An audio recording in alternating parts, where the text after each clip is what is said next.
Hi hello மக்களே, நீங்கள் பார்க்க போகிற வீடியோ என்னென்னு பார்த்தீங்கன்னா, இட்லி தோசைக்கு ஏற்ற மாதிரி தக்காளி வெங்காயம் குழம்பு வைக்க போகிறோம். வாங்க எப்படி வைக்கிறதுன்னு பார்க்கலாம்.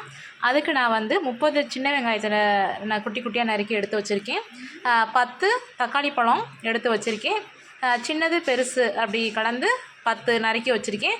நீங்கள் பெருசாக இருந்தால் 7 கூட எடுத்துக்கோங்க, அதுவே போதுமானது.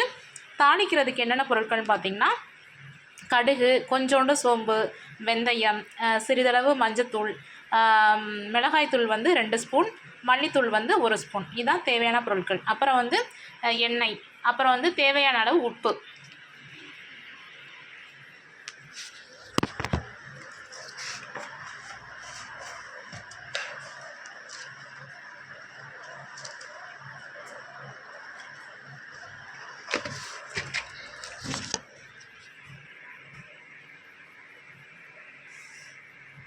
தேவையான அளவு உப்பு. இதுதான் நம்ம வந்து தக்காளி வெங்காய குழம்புக்கு தேவையான பொருட்கள். இப்போ நம்ம மண் சட்டியில் தான் செய்ய போகிறோம். சுவையாக இருக்கும், அதனால தான் மண் சட்டியில் செய்ய போகிறேன். இப்போ மண் சட்டி காய்ஞ்சதுக்கப்புறம் நம்ம எண்ணெயை வந்து ஊற்றிக்கலாம்.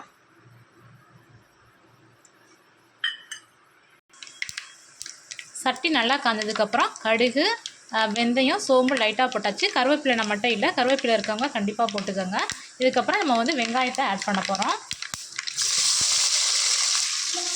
வெங்காயம் பாருங்கள் அருமையாக வதங்கிருச்சு. இந்த ஸ்டேஜில் நம்ம நறுக்கி வச்ச தக்காளி பழங்களை இதில் ஆட் பண்ணிக்கலாம். தக்காளி பழம் வேகிறதுக்கு உப்பையும் ஆட் பண்ணிக்கலாம். தக்காளி பழம் போட்டதுக்கப்புறம் உப்பை ஆட் பண்ணிக்கலாம். அப்போ தான் தக்காளி பழம் வந்து நல்லா ஜூஸியாக நல்லா வெந்து வரும். பாருங்கள் மக்களே, தக்காளி வெங்காயம் நல்லா வந்து வெந்து வந்துருச்சு. இந்த ஸ்டேஜில் நம்ம வந்து ஒரு 5-6 வெள்ளை பூண்டு பற்களை நல்லா இடிச்சிட்டு சேர்த்துட்டோம்னா குழம்பு ரொம்ப வாசனையாக இருக்கும். இதுக்கப்புறம் நம்ம என்ன ஆட் பண்ண போகிறோம்னா, மிளகாய்த்தூள் 2 ஸ்பூன், மல்லித்தூள் 1 ஸ்பூன், மஞ்சத்தூள் தேவையான அளவு சேர்க்க போகிறோம். இப்போ நம்ம எல்லாமே சேர்த்துட்டோம். தேவையான அளவு மிளகாய்த்தூள், மல்லித்தூள், மஞ்சத்தூள் எல்லாமே சேர்த்துட்டோம். ஒரு கிளறி விட்டுருவோம். இப்படியே எடுத்துட்டோன்னா நம்ம வந்து சப்பாத்தி பூரிக்கு சாப்பிட்டுக்கலாம். ஆனால் நம்ம வந்து இட்லி தோசைக்கு வந்து கொஞ்சம் தண்ணி ஆட் பண்ணிக்கணும். நான் ஒரு 1/4 லிட்டர் தண்ணீர் ஆட் பண்ணிக்க போகிறேன். நீங்களும் அதே மாதிரி ஆட் பண்ணிக்கோங்க. அவ்வளோதான் மக்களே, எவ்வளோ அருமையாக வந்திருக்கு பாருங்கள் நம்மளுடைய தக்காளி வெங்காயம் குழம்பு. மண்மணம் மாறாத நம்ம மண் பாத்திரத்தில் அழகாக சமைச்சிருக்கோம். நீங்களும் இதே மாதிரி செஞ்சு சமைச்சு சாப்பிட்டு பாருங்கள். குழம்பு ரொம்ப சுவையாக இருக்கும், உடலுக்கும் வந்து ரொம்ப நல்லது. நம்ம பாட்டிமார்கள்லாம் அந்த காலத்தில் வந்து மண் சட்டியில் தான் சமைச்சாங்க. அதே மெத்தடில் நம்மளும் சமைச்சிட்ருக்கோம். நீங்களும் ஒரே வாட்டி ட்ரை பண்ணி பாருங்கள். இட்லி தோசைக்கு ஏற்ற தக்காளி வெங்காய குழம்பு ரெடி.